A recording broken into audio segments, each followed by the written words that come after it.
Hello everyone! Welcome to my vlog! Char! Finally, no more RDR with my husband kasi nasa America na tayo, mga day! Char! So, ito pala yung last picture namin doon sa Pinas. At ito yung passport namin nung nasa airport na kami.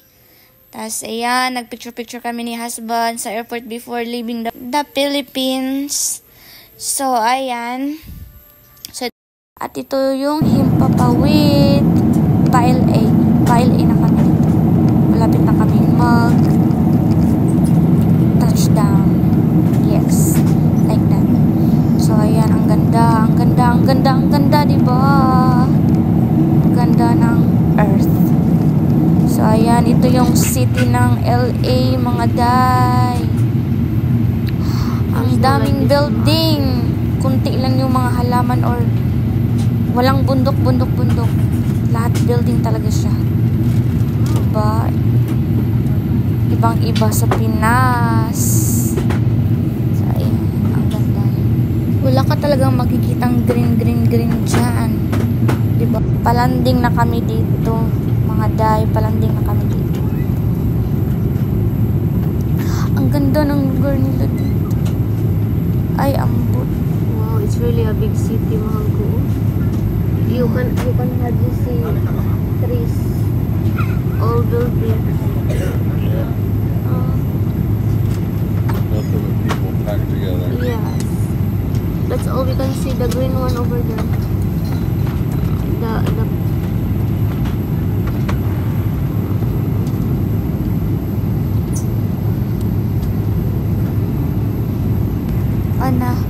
palanding namin.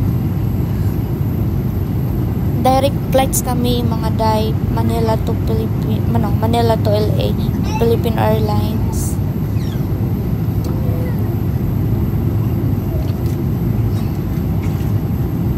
Ayan, ang smooth ng landing namin.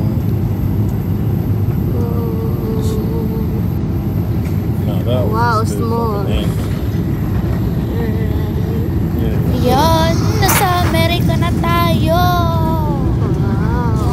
Welcome to United States.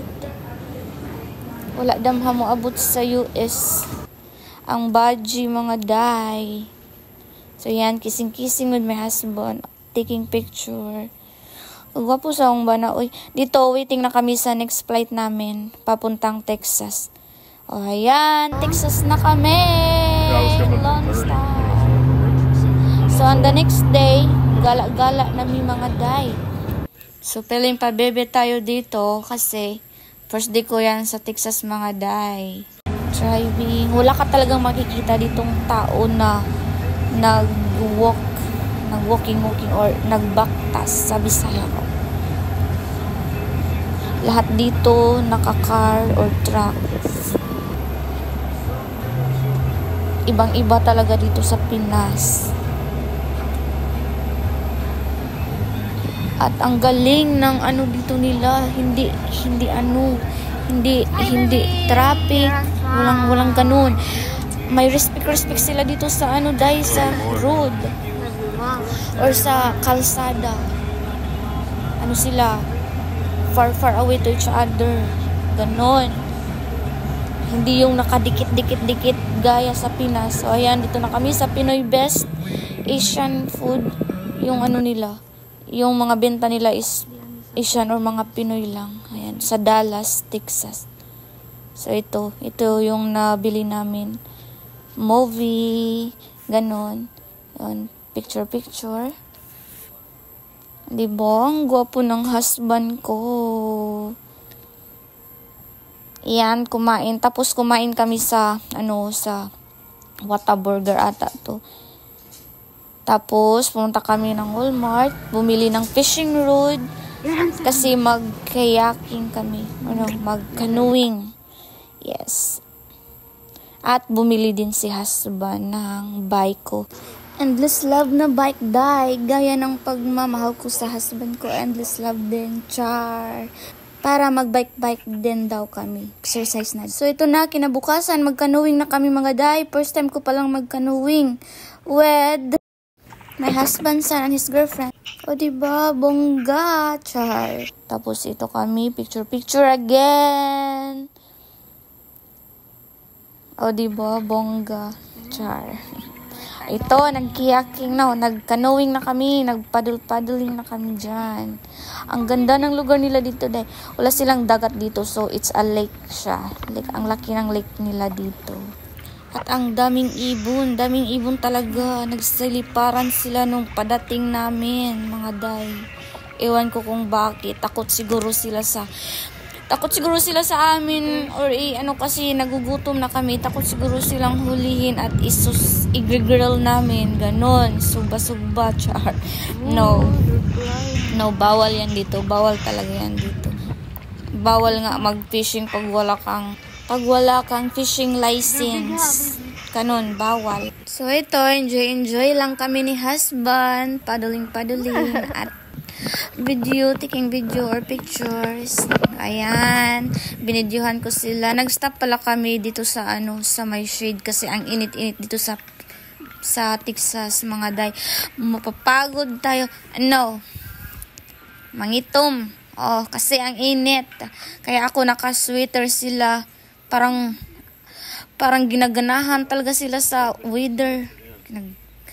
Naghukas-hukas. So ito na, nag-stop naman kami. Dito kami nag-stop para mag-grill ng chicken. Husband! O, diba ang ganda ng view? Tapos ito, view ng husband ko. Ang gwapo-gwapo niya talaga sa paningin ko. Char. Ganon talaga pag in love tayo, day. Gwapo-gwapo tayo sa mga husband natin. Diba? Ayan ang view nila. Ang ganda. Ang ganda talaga. Tapos parang may mansion dun sa taas. Sa taas ng lake. Ang ganda. Ayan yung grill namin. Tapos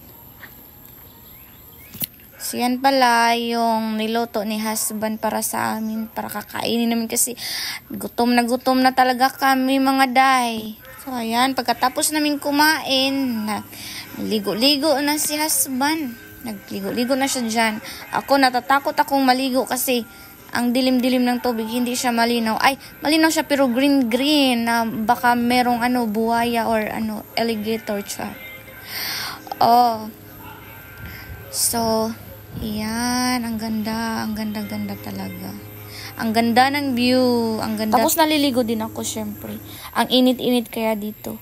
Ayan, nakahuli ako ng isda. 4 na beses, tapos sila hindi. So ako lang talaga ang nakakahuli. With my new fishing rod, na nabili namin doon sa Walmart yesterday. So ayan, sila dito, mga day. Pag makahuli sila ng isda, ibabalik nila sa tubig. Hindi nila dadalhin sa bahay or kakainin. Fishing lang tapos ibabalik sa tubig. So ayan, nakahuli ulit ako at ibabalik ulit ni husband sa tubig. O diba, sayang. O ayan, ang haggard na natin dito. Natapos pala namin mag-paddle yung mini miles. So, itatapos na din natin tong vlog. So, don't forget to subscribe. Thank you for watching, mga da. Subscribe kayo para updated kayo sa next vlog ko. Bye!